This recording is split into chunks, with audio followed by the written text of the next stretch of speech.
Tapi semakin kesini kok saya semakin lihat kejanggalan, banyak kejanggalan. Iya. Yang pertama itu ketika Pak Presiden SBY waktu itu ya pidato di Jeddah itu sebagai kepala negara kok dia ikut-ikut cawe urusan partai dan di luar negeri. Tapi mungkin karena waktu itu beliau di ketua Dewan Pembina ya, bertanggung jawab terhadap partai. Oke, nggak masalah. Terus gongnya itu di sprindik bocor. Sprindik bocor. Apalagi ini KPK. Gitu loh. KPK kan udah mindset yang dibangun ke kita publik pada umumnya itu kan KPK itu tegas, bersih, ketat, kedap dan lain sebagainya. Kok bisa bocor? Nggak mungkin ya itu keluar. Betul, gitu. Berarti memang ada kekuatan yang sangat luar biasa ini. Ya sampai KPK bersedia membocorkan sprindik itu kan. Anda telah mengelaborasi, menginvestigasi, kesimpulan Anda, Anas itu diadili seperti apa? Di bab terakhir ini kan saya tulis pejuang demokrasi yang dibunuh oleh narasi itu kan. Di penjara oleh narasi. Jadi salah benernya Anas ini karena narasi yang membentuk dia seperti itu, bukan karena bukti-bukti yuridis di ruang sidang yang membuktikan dia bersalah. Assalamualaikum warahmatullahi wabarakatuh. Pemirsa Pada TV, saya kali ini sedang berada di acara peluncuran buku halaman pertama Anas Urbaningrum bersama penulisnya Mas Taufik Fram. Apa kabarnya Mas? Alhamdulillah baik Mas Yusuf. Luar biasa ini karyanya ya.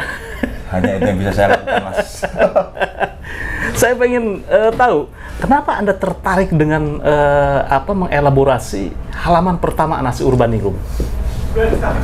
Kalau saya bilang ini intuisi, mungkin orang jadi bilang wah nggak masuk akal, tapi ini benar, ini intuisi Mas. Jadi kan saya background saya itu kan pengawasan hukum kriminal dan politik. Terus itu saya resign dari media arus utama lah. Terus, tapi ternyata insting saya itu masih bunyi. Betul ya. Masih bunyi, dan ketika melihat kasus Mas Anas ini, memang awalnya saya nyaris terbawa narasi yang dibawa awalnya itu sama Nazarudin dan kawan-kawan itu ya. Ini memang benar korup, ini politik baru bisa melejit, ini apa yang dia lakukan kecuali korup kan gitu kan, mindset kita kebanyakan seperti itu. Tapi semakin kesini kok saya semakin lihat kejanggalan, banyak kejanggalan. Yang pertama itu ketika Pak Presiden SBY waktu itu ya pidato di Jeddah itu sebagai kepala negara kok dia ikut-ikut cawe urusan partai dan di luar negeri. Tapi mungkin karena waktu itu beliau di ketua Dewan Pembina ya, bertanggung jawab terhadap partai. Nggak masalah. Terus gongnya itu di sprindik bocor. Sprindik bocor. Apalagi ini KPK. Gitu loh. KPK kan udah mindset yang dibangun ke kita publik pada umumnya itu kan KPK itu tegas, bersih, ketat, kedap dan lain sebagainya. Kok bisa bocor? Nggak mungkin ya itu keluar. Betul, berarti memang ada kekuatan yang sangat luar biasa ini. Ya sampai KPK bersedia membocorkan sprindik itu kan. Nah itu saya telusuri, saya kumpulkan lagi data, saya rollback kan dari data 2019 saya kumpulin, tapi yang ternyata di situ saya menemukan banyak kejanggalan yang semua udah saya tuangkan di buku ini ya. Terus ya kenapa saya nulis ini ya itu naluri saya aja Mas itu loh. Kalaupun nanti akhirnya buku ini diterima oleh kalayak diterima kalayak dan berguna untuk proses penanganan hukumnya lebih baik nanti ke depannya, alhamdulillah. Akhirnya saya pengen nulis saja gitu. Sebentar, Anda dulu kan di wartawan hukum ya, politik dan hukum. Nah, kalau boleh tahu di media apa nih? Saya dulu saya awal itu di koran Surabaya Post Mas. Surabaya Post. Terus saya pindah ke koran Seputar Indonesia sampai 2010. Terus setelah itu 2010 saya resign, saya di penulis dan editor buku freelance. Jadi tidak ada hubungannya dengan Anas, Anda kader Anas atau Demokrat tidak ada ya? Sama sekali, saya tidak ada. Saya tuh nggak kenal sama Mas Anas. Gitu ya? Jadi gini, saya menulis ini memang semata-mata saya melihat ada yang aneh dalam sebuah fenomena. Saya tidak terpatok pada subjek atau tokoh, tidak. Karena saya nggak punya urusan apa-apa sama Mas Anas. Saya bukan kader HMI, saya bukan orang Demokrat, saya tidak satu alma mater dengan beliau, ya kan. Ya mungkin karena memang kami sama-sama berasal dari Jawa Timur, gitu aja udah. Ya, Ini agak menarik ini, seperti kasus Gus Dur dilengsarkan. Ya, nah, itu yang menulis itu bukan orang aktivis NU atau apa, tetapi seorang wartawan juga yang menemukan fakta-fakta hukum tersebut. Makanya karena itu kayak semacam frekuensi gitu, Mas. Jadi ketika ada sesuatu yang kurang tepat, itu memang ada frekuensi yang ditangkap oleh beberapa orang mungkin ya. Mungkin dia yang bertugas untuk mengungkap itu semua yang sama. Untuk penulisan buku ini, Anda sudah bertemu siapa saja dan apakah Anda juga menemui saudara Anas Urbaningrum di Sukamiskin? Saya menemui Mas Anas ini hanya ketika buku ini tidak terbit dan sudah jadi. Oke. Saya tidak pernah bertemu sama sekali dengan Mas Anas. Jadi ketika saya mulai curiga itu tahun 2013, Mas ya, itu saya mulai full data. Coba saya sulam pelan-pelan ini, saya coba analisa ini di mana, ini masalahnya ini di mana. Ini sampai tahun 2021 itu saya lakukan cuma itu. Saya kesulitan untuk konfirmasi ke sana kemari karena saya memang tidak membawa institusi apapun, ya kan, saya hanya individu biasa gitu kan. Nah, makanya tapi saya yakin apa yang saya kerjakan ini suatu saat nanti pasti akan ada hasilnya gitu. Makanya saya kumpulin satu-satu ya, misal kayak orang bikin penelitian disertasi gitu riset loh. Dia. Ya, riset benar-benar riset mandiri. Tidak dibiayai siapapun, tidak ada sponsor dari teman-teman Mas Anas. Bahkan saya kenal teman-teman Mas Anas pun baru tahun 2021 kemarin. Itu setelah mau terbit ini. Setelah itu buku udah jadi ya. Sudah jadi. Udah jadi, saya kan perlu konfirmasi ini. Karena kan gini, Mas. Saya menulis buku ini kan karena terkait dengan nasib orang lain, bukan karena kepentingan saya sendiri. Saya khawatirnya ketika saya coba terbitkan secara sepihak, nanti malah akan merugikan beliaunya sendiri atau siapapun gitu. Saya nggak mau itu, makanya saya tetap berusaha untuk mengkonfirmasi apakah benar kecurigaan saya ini. Gitu. Dan alhamdulillahnya awal 2021 saya dipertemukan dengan teman-teman Mas Anas ini ya, dan ternyata memang kecurigaan saya itu terkonfirmasi semua, bahkan dilengkapi oleh data-data. Tapi ini catatan mereka hanya melengkapi data, tapi tidak urut campur satu huruf pun. Isi ya, tentang isi. Sama sekali tidak turut campur. Apa yang paling selling point, bukan selling point ya, tetapi kecurigaan Anda yang terdalam ini di sini kemudian Anda temukan? Ya tetap korelasi antara kuasa politik dan hukum, Mas. Jadi kan kalau selama saya terjun di dunia jurnalistik ini kan saya mempelajari hal penting, Mas, di sini bahwa opini publik itu adalah master pembuat keputusan yang terbesar, ya gitu. Jadi apapun itu urusan ekonomi, politik, bahkan hukum, itu semua akan dipengaruhi oleh opini publik. Opini publik itu media itu luar biasa ya, membuat sebuah framing itu kan ya. Betul, membangun mindset, framing tentang bukan tentang benar atau tentang salah, tapi tentang siapa yang menang dan tentang yang kalah, kan gitu. Selama ini ya, Mas, sebagai orang media tahu juga lah soal itu. Kan Anda juga yang membuat framing waktu itu. Saya tidak terlibat ini. Saya tidak terlibat. Ketika kasus Mas Anas ini mulai bergulir, saya udah nggak terlibat di dunia media redaksi. Sama sekali nggak. Justru karena itu ketika saya masih di media redaksi pun, saya sudah mulai menginvestigasi kasusnya Antasari Azhari dulu. Dan kemudian alhamdulillah tahun 2015 kemarin buku saya terbit, dan kabarnya dari Pak Antasari buku itu sampai ke tangan Presiden buat jadi pertimbangan untuk gerasinya beliau itu kan. Itu Anda yang nulis? Saya yang Antasari. Oh ya, ini harapannya berarti juga sama sampai ke tangan Presiden Pak Jokowi. Amin, mudah-mudahan Mas. Karena memang kalau kita memang mau berpikiran waras, Mas, ya dalam tanda kutip ya, ini memang nggak masuk akal, Mas. Apa yang tidak masuk akalnya? Kasih bocoran aja nih. Jadi esensi dari buku ini tebal banget. Baca aja, Mas, biar nanti apa yang tapi kalau pemirsa saya bacain kan susah gitu. Esensinya ya. Ya, misal gini, saya kasih contoh. Pertama kali Mas Anas itu dijerat oleh dugaan kasus gratifikasi di Hambalang. Pertama kali yang diberitakan dan ditangkap oleh semua orang itu. Dan katanya sudah ada bukti-bukti KPK untuk menetapkan Mas Anas sebagai tersangka kasus tersebut.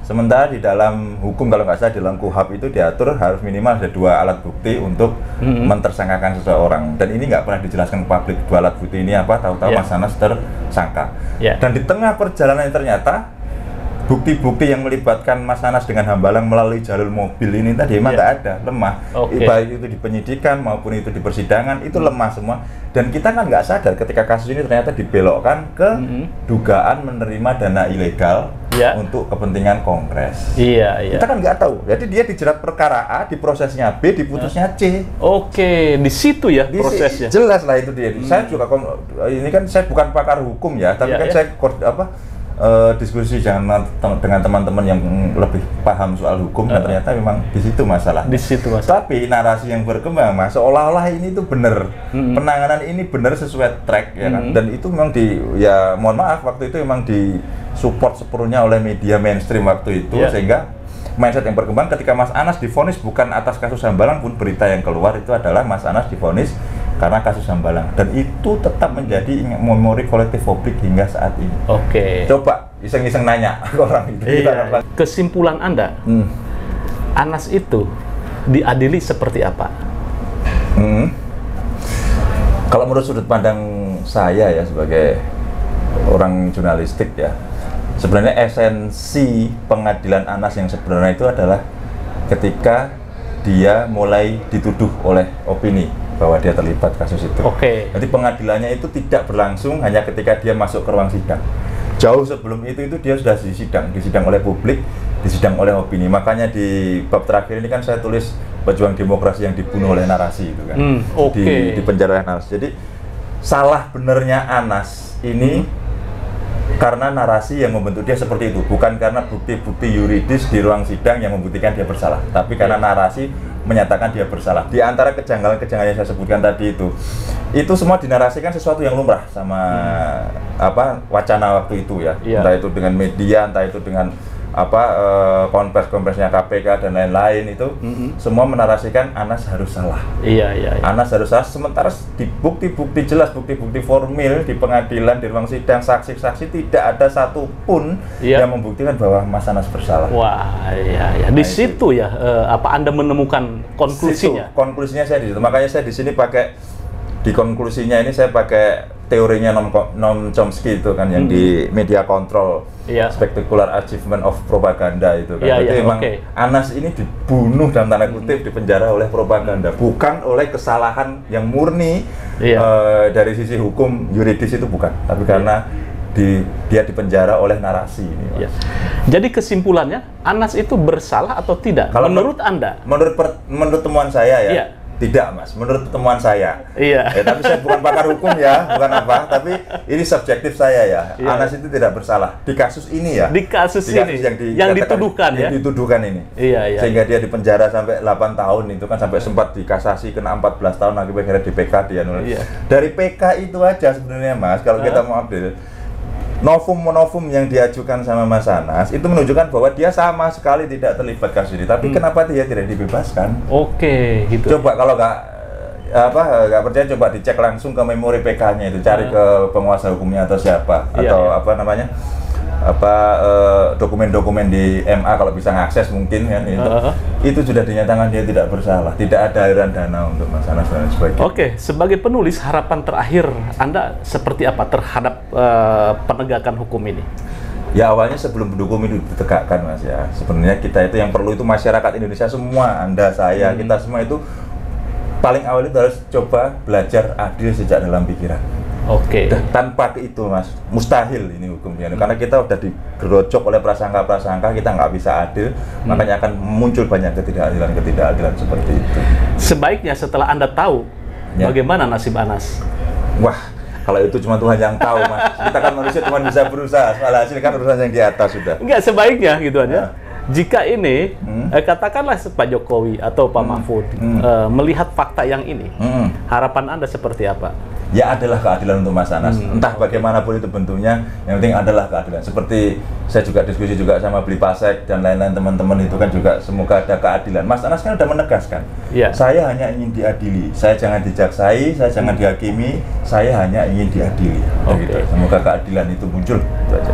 Ya pemirsa, ini buku yang sangat menarik, ditulis oleh seorang mantan wartawan tentang yang biasa meliput tentang hukum dan politik, layak untuk Anda miliki dan dielaborasi. Di sini luar biasa nih fakta-fakta hukum, bagaimana persidangan Anas, kemudian bagaimana dramatikanya ya, dramanya itu yang luar biasa nih. Kalau dijadikan sinetron katanya menarik ini kan ya.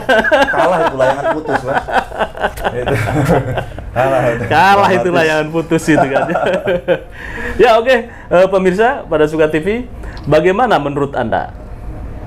Saya tunggu komentarnya. Terima kasih Jangan lupa like, share, subscribe pada SWAT TV. Wassalamualaikum warahmatullahi wabarakatuh.